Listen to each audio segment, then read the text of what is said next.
کاملا قشنگن. وقتی بزرگتر شدی ممکنه اتفاقایی بیفته که بابتشون عصبانی بشی. ما باید یاد بگیریم که وقتی چیزی خلاف میلمون هست عصبانی نشیم یا عصبانیت خودمون رو کنترل کنیم. برای همین من امروز تصمیم گرفتم برای تو قصه یک دایناسور عصبانی رو بگم. فرد، دایناسور کوچولوی قصه ما، حسابی عصبانی بود. آخه اون هر کاری میکرد نمیتونست بند کفشش رو ببنده. فرد واقعا داشت از کوره در میرفت. حالا اون باید دنبال یه جفت کفش بدون بند میگشت. اون تمام کشوها رو زیر و رو کرد ولی کفشای بدون بندش رو پیدا نکرد. فرد حتما باید اونو همین جاها میذاشت. ولی هر چی گشت پیداشون نمیکرد. فرد همه جای خونه رو حسابی گشت. اون حتی زیر تخت رو هم نگاه کرد ولی هیچی پیدا نکرد. و هر چقدر هم که میگشت کمتر به نتیجه میرسید. فرد عصبانی و عصبانی تر میشد. اینقدر با عصبانیت داشت اینور اونور خونه رو میگشت که حواسش پرت شد و انگشت پاشو کوبوند به میز ناهارخوری. فرد حسابی دردش گرفت. فرد که حسابی دردش اومده بود و عصبانی بود یه غرش دایناسوری عظیم کرد. یه غرش بلند جوری که زمین لرزید. مامان و بابای فرد که پشت آتشفشان بزرگ خوابیده بودند صدای غرش عظیم فرد رو شنیدن و بیدار شدن. پدر و مادر فرد ازش پرسیدن فرد چی شده؟ چرا انقدر عصبانی هستی؟ فرد با عصبانیت گفت همه چیز خرابه. مادر فرد که تعجب کرده بود گفت خب من مطمئنم که همه چیز نیست. فرد دوباره با عصبانیت گفت همه چیز خرابه. پدر فرد پرسید واقعا همه چیز؟ ولی فرد که حسابی عصبانی و کلافه بود تصمیم گرفت که همونجا بشینه.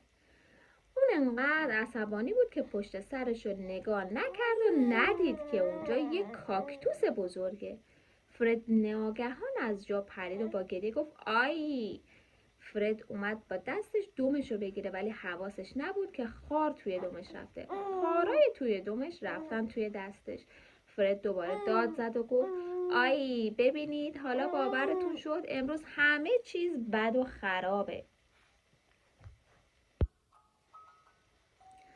مادر فرد با مهربونی گفت من به نظرم میاد که تو باید چند تا نفس گنده بکشی. آخه شبیه اون آتشفشان پشت خونه شدی، هی داغ‌تر میشی و بیشتر بخار میکنی. اگه چشاتو ببندی و چند تا نفس عمیق بکشی خیلی زود آروم میشی.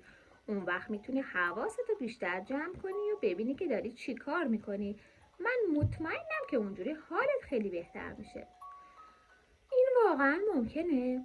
فرد تصمیم گرفت که این کار رو انجام بده. آخه اوضاع از این بدتر که نمیشد. فرد چشماشو بست و اخم‌های عصبانیتش رو از هم باز کرد. همون لحظه هم حالش کمی بهتر شد. حالا همه جا ساکت بود و فرد میتونست صدای نفس خودش رو بشنوه. فرد میتونست هوای خنک رو توی بدنش حس کنه که مثل یه لیوان شربت خنک داشت حالش رو خوب میکرد. اون میتونست دوباره نفس بکشه و مغزش حسابی آروم شده بود. فرد متوجه شد که قبلا چه حسی داشته. اون مثل یک آتشفشان داغ شده بود و قلبش تون تون میزد و خون توی بدنش تون تون حرکت میکرد و مدام دلش میخواست با یکی دعوا کنه.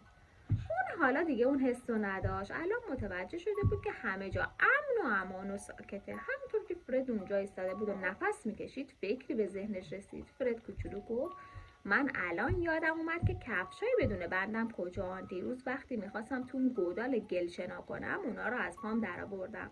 الان میرم و اونا رو میارم. فرد سری به سمت جنگل دوید و به سمت گودال گل رفت. تا به اونجا رسید کفشاشو دید که سعی و سالم کنار گودال افتاده بودن. حالا که فرد حالش کمی بهتر شده بود یادش اومد که بازی کردن و شنا کردن توی گودال گل چقدر باحال بوده و کیف میداده. فرد بلند گفت من فکر میکنم که اصلا نیازی به کفش ندارم. فرد اینو گفت و با شادی توی گودال پرید و شروع کرد به بازی کردن. گل حسابی گرم و نرم و دنج بود. فرد کل روزو توی گل قلط خورد و شنا کرد و حسابی خوش گذروند. وقتی که فرد توی گل شیرجه میزد زمین به لرزه در می اومد، ولی همه ترجیح میدادن که زمین از شیرجه فرد به لرزه نه از داد و غرشش.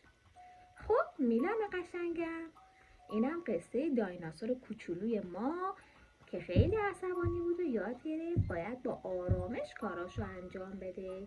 امیدوارم تو هم لذت برده باشی دایناسور کوچولوی من با این لباس خوشگلت. خیلی دوست دارم. بریم بخوابیم.